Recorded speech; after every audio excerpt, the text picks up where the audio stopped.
My name is Lisa Abueller. My sister Shannon died in the accident. Let's try to get through this, I'm sorry. Good morning, Your Honor. My statement is directed toward Mr. McDonald. I have gone over what I would say to you over and over in my head.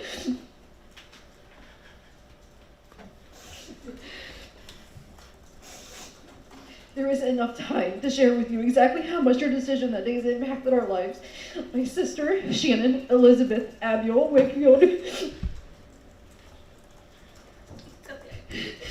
was an absolutely amazing daughter, granddaughter, sister, mother, aunt, cousin, friend, and teacher.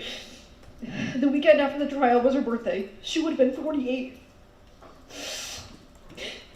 Instead of celebrating with her and singing to her, we made one of her favorite dinners, had cake in her honor, and released lanterns in her memory.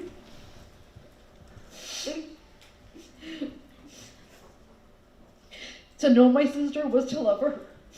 My sister had been faced with many obstacles in her short in life, but always had a smile on her face. That smile will light up any room into which she walked. It didn't matter if Shannon knew you for 1 minute, 1 day, or her entire life. If you needed someone, she was the first person there. She went out of her way to make sure you never went without. She used her first paycheck in high school to buy me designer clothes from my favorite store because she loved the act of giving rather than receiving. She held a baby shower for one of her students because she wanted this student and her baby to feel as loved as she loved her own children. When she found out his student didn't have a bed, she reached out to friends and family to find a bed that she could buy out of her own pocket to make sure that student had a bed to sleep on.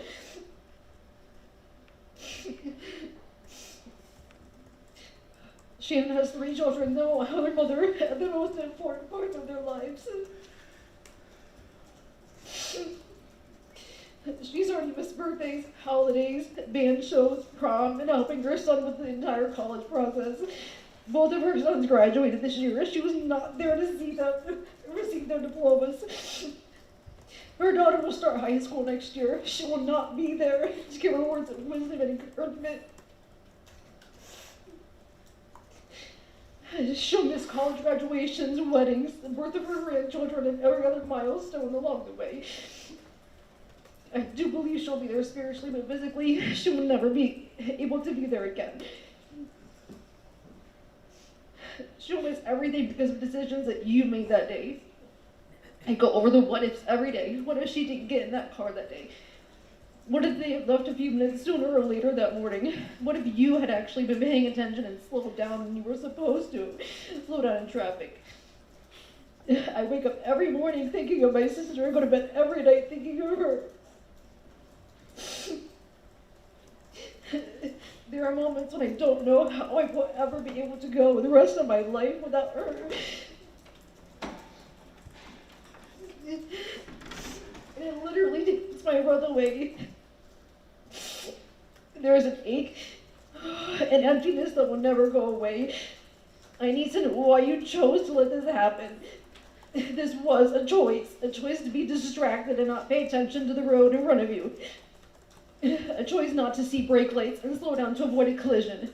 You took the lives of 6 people, including 3 children. The victims and families will never be the same, never. Unless you've suffered this amount of loss, you have no idea what we're going through. Imagine being a parent having to bury your own child. Imagine being a child and one day your mom's packing your lunch before school and you come home from school and she's gone forever. My sister called her friend that morning in the car to make sure that her son had lunch that day, right before the accident.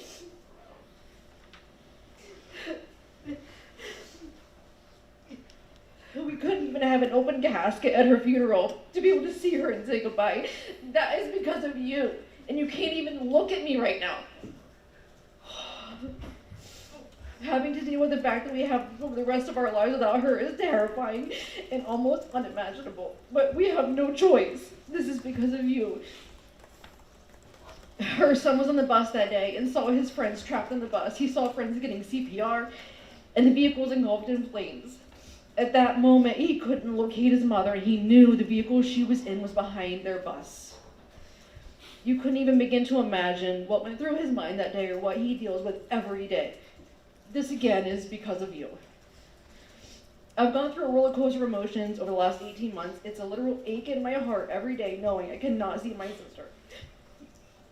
I'll be totally honest and say that I despise you. I don't wish bad on anybody, but I wish God had chosen to take you instead of them. You walked all of your truck without a scratch. These 6 people, Shannon Wakefield, John Mosley, Jeffrey Worrell, Caitlin Owens, Dave Kennett, and Christy Gaynor, did not deserve to die that day. The only consolation is that because my sister's life was taken, it may have saved some of the other students on the bus that day. At some point, I will learn to forgive you, if only for my own sanity and peace, but not for the foreseeable future. As for your punishment, there isn't enough time that they could give you that would satisfy me because my sister's never coming back.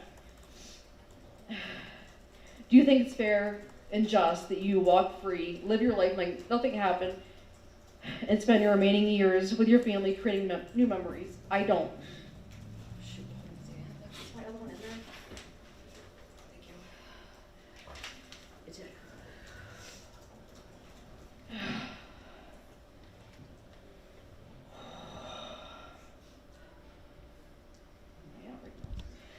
We can't have new experiences with my sister. We only have our memories to comfort us. I have sat here in this courtroom and watched you during this trial. I was hoping to see a spark of emotion or remorse. There has been absolutely nothing, only excuses and denials. Not once did I hear you ask if anybody was injured. You never attempted to help anyone on the scene. You laid in the grass while other passers-by ran over to help and save the lives of children in that bus. One of the students gave her crutches to the bus driver so he could get off the bus. Due to the bus driver's swift actions, he was able to prevent further fatalities while suffering traumatic injuries himself. Mr. Tripp risked his own life on back into a burning bus to try and save all of the students. There were a lot of heroes that day, and you were not one of them. We have sat through, seen photos, and heard gruesome details about their final moments. It has been almost unbearable. For you, it's just another day, and it seems like we're wasting your time. For you to even think there shouldn't be any punishment for taking their lives is infuriating. God bless the victims that died, the people injured on the bus, the families all involved, law enforcement officials, firefighters, first responders, the prosecutor's office, and Tusky Valley community. And Shannon, I hope all my punctuation and grammar are correct because I know you're listening. I love you and I can't wait to see you again one day.